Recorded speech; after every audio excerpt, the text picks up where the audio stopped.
फिर देखिए, अब देखिए है ना, सो बैंकिंग सिस्टम इन इंडिया। तो बैंकिंग सिस्टम इन इंडिया के बारे में आपको बता रहे हैं, देखिए क्या है। फिर 2008 में क्या हुआ, तो 2000 में स्टेट बैंक ऑफ सौराष्ट्र। तो स्टेट बैंक ऑफ सौराष्ट्र जो एसबीआई का सहयोगी बैंक था, 7 जो सहयोगी बैंक थे उसमें एक बैंक था स्टेट बैंक ऑफ सौराष्ट्र। तो state bank of Saurashtra merge with state bank of India, reducing the number of associates state bank from 7 to 6। तो पहले 6 था, बाद 7 था, बाद में 6 हो गया।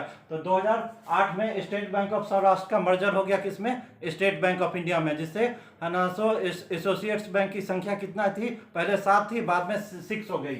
फिर 2009 में state bank of Indore merge with SBI. अब 2009 में फिर क्या हुआ आगे चल के, स्टेट बैंक ऑफ इंदौर जो है ना एसबीआई का सहयोगी बैंक था, तो state bank of Indore merge with state bank of India, उसका मर्जर हो गया स्टेट बैंक ऑफ इंडिया में।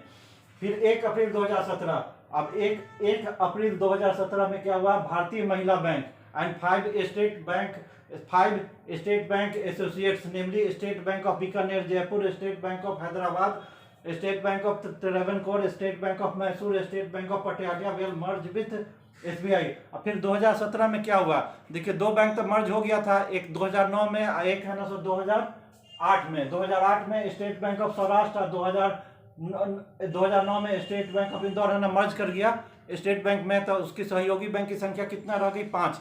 तो ये है ना, फिर 2017 में क्या हुआ, ये जो 5 जो सहयोगी बैंक जो बचा हुआ था, कौन, state bank of Bikaner and Jaipur, state bank of Hyderabad, Travancore, Mysore, ये सब है ना। फिर 2017 में ये पूरा जितना 7 बैंक था, ये सब है ना स्टेट बैंक में इसका पूरा कंप्लीट मर्जर हो गया।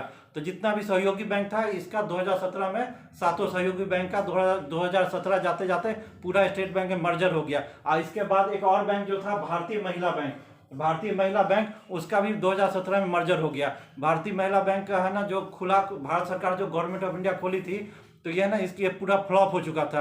कहा कि इसमें है ना सो इसमें स्टाफ भी महिला थी, जो खाता खुलवाने जाए, अकाउंट खुलवाने जाए, वो भी महिला ही थी, महिला ही लोग का ही इसमें है ना खाता, अकाउंट ये सब खुलता था।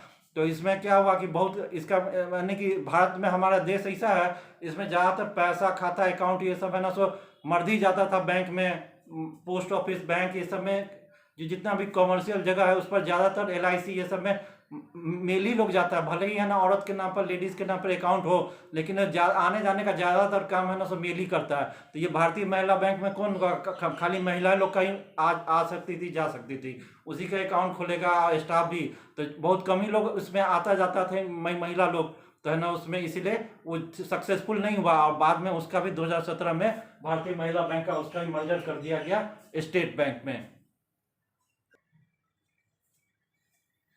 फिर 1 अप्रैल 2020, फिर 1 अप्रैल 2020 10 पब्लिक सेक्टर बैंक है ना, 10 public sector bank were merge into 4।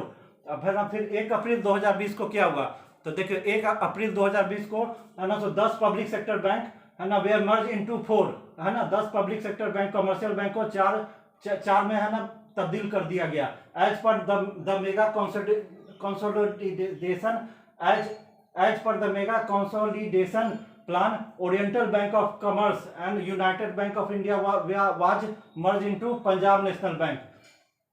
Oriental Bank of Commerce and United Bank of India was merged into Punjab National Bank. Syndicate Bank into Canara Bank. Syndicate bank को Canara bank में मर्ज कर दिया गया। Andhra bank and corporation bank into union bank. तो Andhra bank और corporation bank को union bank में and Allahabad bank into Indian bank. Allahabad bank को इंडियन बैंक में मर्ज कर दिया गया। This left us with 12 public sector bank. तो अब है ना, अब पब्लिक सेक्टर बैंक कितना है, पब्लिक सेक्टर बैंक कमर्शियल जो पब्लिक सेक्टर बैंक है मात्र 12 है। तो उसमें से कितना हुआ है ना, 10 पहले कितना था, 22 जो था बचा हुआ था 22।